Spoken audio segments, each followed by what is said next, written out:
Le Christ est ressuscité.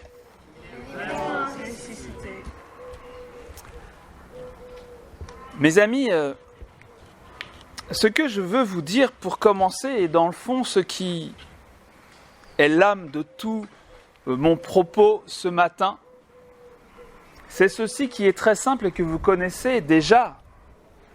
Vous en vivez intensément, chacun selon votre manière propre. C'est que Jésus vous aime. Jésus vous aime. Et son grand amour désire, d'un grand désir, manger cette Pâque avec vous. Son grand amour d'un grand désir veut sa proie, c'est-à-dire vous, la proie de l'amour infini. Cher Théophile, c'est votre nom aujourd'hui, Théophile. Théophile est un nom grec qui signifie tout simplement « qui est aimé de Dieu ». Qui est aimé de Dieu.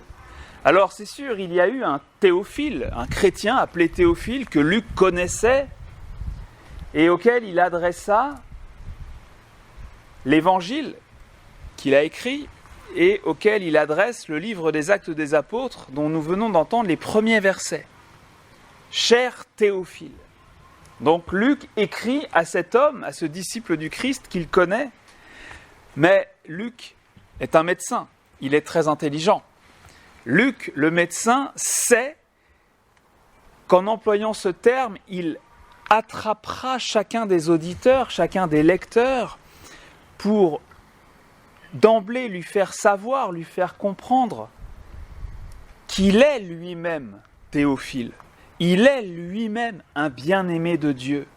Et ce message qu'il adresse à Théophile, qu'il adresse à chacun d'entre nous, eh bien, c'est effectivement que l'amour de Dieu nous veut tout entier, que le Christ est venu pour notre salut. Et ce message n'est pas seulement pour les Juifs, mais, comme disent les Juifs, aussi pour les goïms, c'est-à-dire les païens, les hommes et les femmes d'origine grecque, d'origine romaine, les païens farlédois qui ont la joie aujourd'hui d'entendre cette bonne nouvelle de l'Annonciation, car ils sont théophiles ou théophilettes pour les filles. Ce message de l'amour de Jésus, de l'amour de Dieu pour nous, pour la personne humaine tout entière, Dieu veut sa proie amoureusement, finit d'éclater, culmine dans l'ascension du Christ où un homme, pour la première fois, entre dans l'union, dans l'univers invisible pour s'asseoir sur le trône de Dieu. L'humanité du Fils de Dieu entre dans l'univers invisible, le royaume céleste de Dieu. Son humanité, corps et âme, s'assoit sur le trône de Dieu. Parce que Jésus est vrai Dieu, n'est-ce pas? Mais il est aussi vrai homme. Et en entrant dans le ciel, il est le premier homme à entrer dans le royaume céleste. Considérons bien cela. Jésus nous aime. Il nous aime comme personne humaine unique. Il nous aime tout entier. Pas seulement notre âme, pas seulement notre esprit, mais aussi notre corps, l'homme, la femme, entièrement, qui est son œuvre, tellement aimée depuis le commencement du monde. Je veux dire, l'homme et la femme, ce sont les enfants chéris du Créateur. Et il ne veut pas perdre une miette de nous.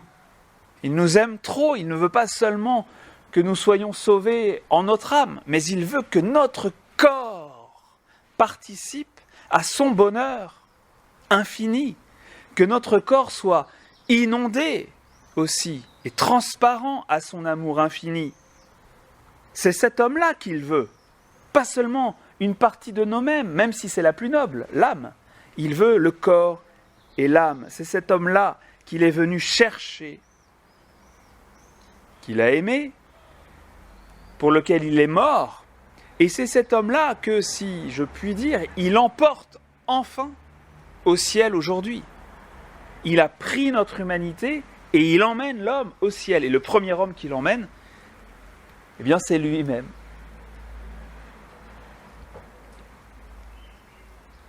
L'humanité inaugure son entrée dans la gloire céleste aujourd'hui. Jésus est entré le premier comme la tête de son corps que nous sommes. Et un corps humain, maintenant, un corps humain, est assis sur le trône de Dieu. C'est quand même une bonne nouvelle. Notre corps est bien aimable, voyez-vous. Notre corps est bien aimable et c'est une chose, je suis sûr que le Seigneur veut que nous retenions aujourd'hui, que nous accueillions comme une bonne nouvelle, oui, aujourd'hui. Jésus ne sauve pas seulement notre âme en laissant notre corps dans un trou ou dans une urne, ce qui ne change rien, parce qu'il nous aime tout entier. Et notre corps, notre chair, cette carcasse que nous trimballons du matin au soir, nous avons tant de mal à la sortir du lit et après tout au long de la journée, que d'efforts, que de peine, que de fatigue.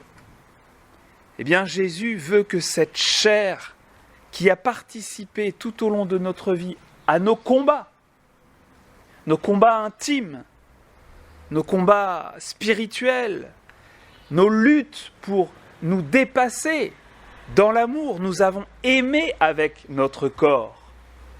Nous avons cru dans notre corps. Nous avons espéré dans notre corps. Nous avons célébré Dieu, nous l'avons adoré, nous l'avons même reçu. Et nous allons le recevoir dans notre corps. Pas seulement notre corps, mais aussi notre corps. Eh bien, Jésus veut que ce corps qui a participé à tant de belles choses nobles reçoive aussi la couronne, participe à la victoire.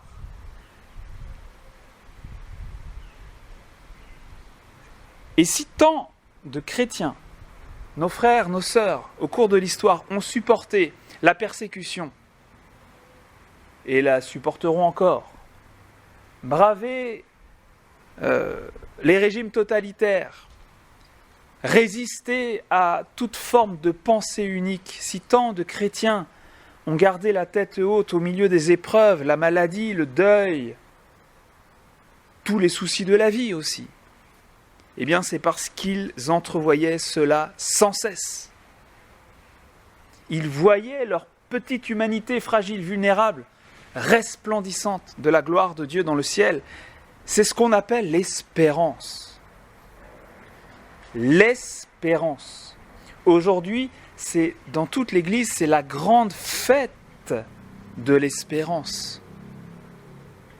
Et Paul nous dit, ne vous laissez pas détourner. Et bien souvent, les chrétiens aujourd'hui, de fait, se sont laissés complètement détourner de cette espérance qui fait partie intégrante de l'Évangile. La gloire de Jésus dans le ciel, c'est ma gloire à moi à venir.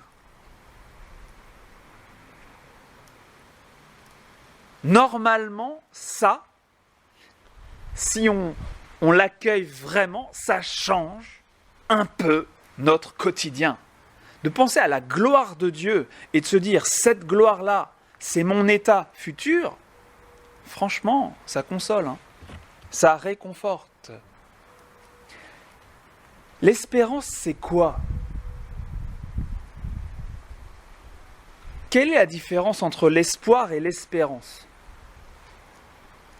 Surtout, c'est important de le savoir parce qu'en français, quand on conjugue, ça fait la même chose. J'espère qu'il fera beau dans 15 jours. J'espère être glorifié, plein de la gloire de Dieu au ciel. Dans les deux cas, on dit j'espère, mais dans un cas, on parle d'espoir, dans un autre cas, on parle d'espérance. J'espère qu'il fera beau dans 15 jours, c'est de l'espoir. C'est une hypothèse. Je n'en sais rien. Je ne sais pas. Peut-être bien que oui, peut-être bien que non. Et Dieu, en tout cas, ne s'est pas engagé à ce qu'il se fasse beau dans 15 jours.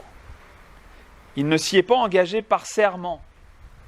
Donc peut-être qu'il ne fera pas beau dans 15 jours. Et j'aurais pas à m'en prendre au Seigneur. Ah, quand même, j'avais espéré. Tu peux espérer, espère. Ça, c'est l'espoir. L'espérance, c'est tout autre chose. L'espérance, ça n'est pas une hypothèse, un souhait. C'est une certitude.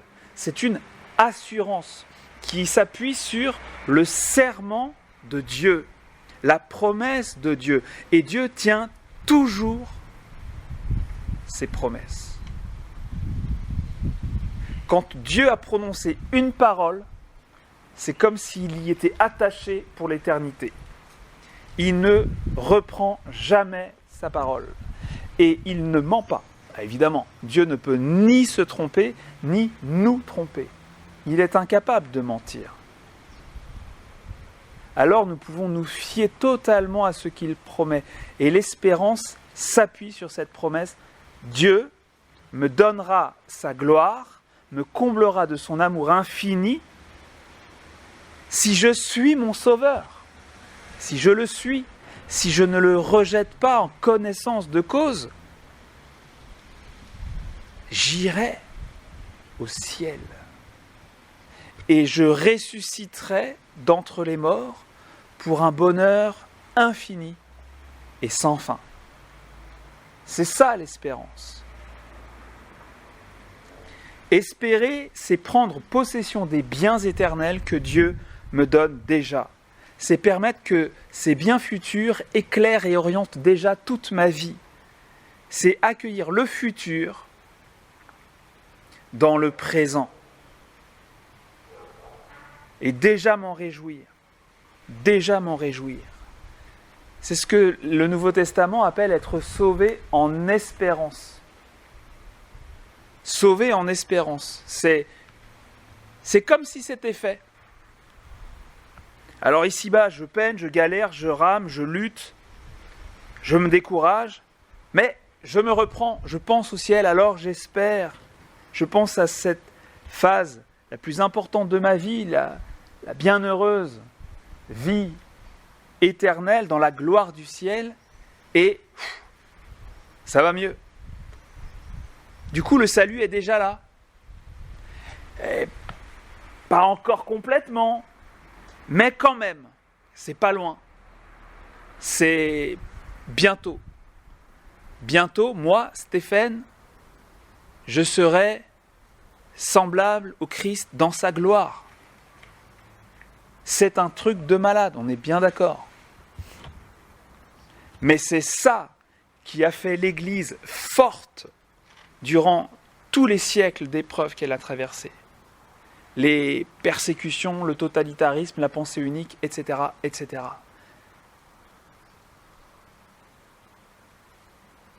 Hier, j'ai pensé à Noël. C'est pas du tout d'actualité, Noël, hein, on est d'accord. Hein. Mais ça nous aide à bien comprendre.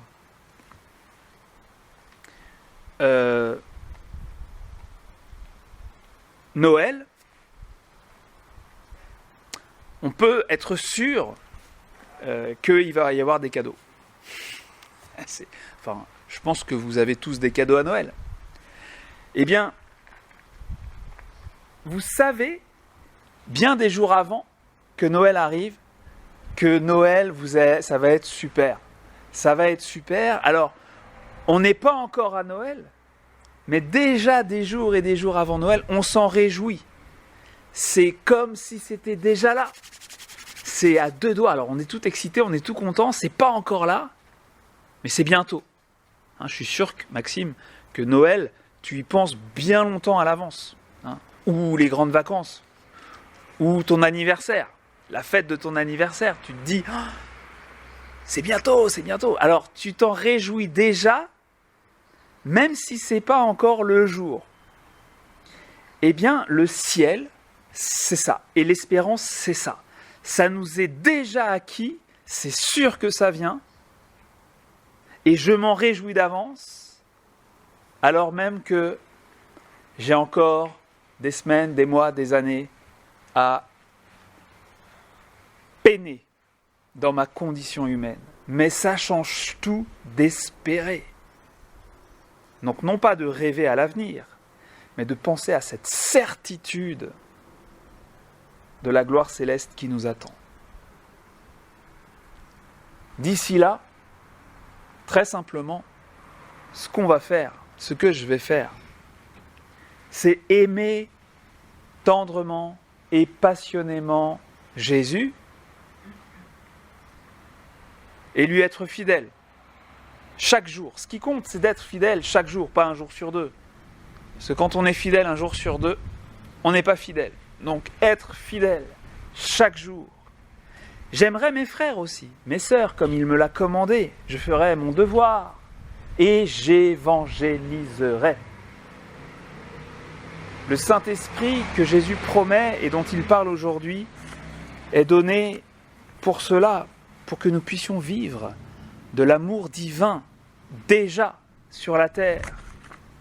Que nous puissions dire, montrer Jésus aux autres, que nous puissions être les témoins de Jésus. Vous allez recevoir une force, celle du Saint-Esprit qui descendra sur vous, alors vous serez mes témoins, dit Jésus, c'est-à-dire les témoins à moi. Mes témoins chéris, mes bien-aimés. Et vous témoignerez de moi, vous témoignerez de votre ami, Jésus, cet ami que je suis pour vous. Vous serez mes témoins. L'Esprit Saint nous est donné pour ce grand témoignage, pour que nous fassions en sorte que nos frères, nos sœurs ne loupent pas le virage. Le seul virage qui est sur la route et qu'il ne faut pas louper. Si vous êtes sur une grande route départementale, en race campagne, une grande ligne droite, comme quand on va vers la Roquebrune ou Mazogues, il y a des grandes lignes droites, puis ça tourne un petit peu parfois. Si vous ratez le virage, c'est très très mauvais, quoi. Et là, c'est fichu. Eh bien, le Seigneur est notre copilote, lui le chemin, la vérité et la vie. Il nous annonce à l'avance, il y a un virage. Roule, c'est tout droit là, tu peux y aller, vas-y, fonce, mais il y a un virage et le virage se rapproche et ne loupe pas le virage parce que je tiens à toi, je t'aime, je te veux tout entier avec moi dans la gloire. Il y a un virage et nous ne voulons pas que nos frères, nos sœurs loupent ce virage. C'est un virage très spécial, c'est le seul qui soit comme ça. C'est un virage, c'est pas un virage à droite, c'est pas un virage à gauche. C'est un virage vers le haut. Le ciel. Dieu et le ciel, sinon le mur. C'est ça. Dieu et le ciel. Il n'y a pas d'autre alternative, quoi. Si c'est pas ça, c'est rien du tout.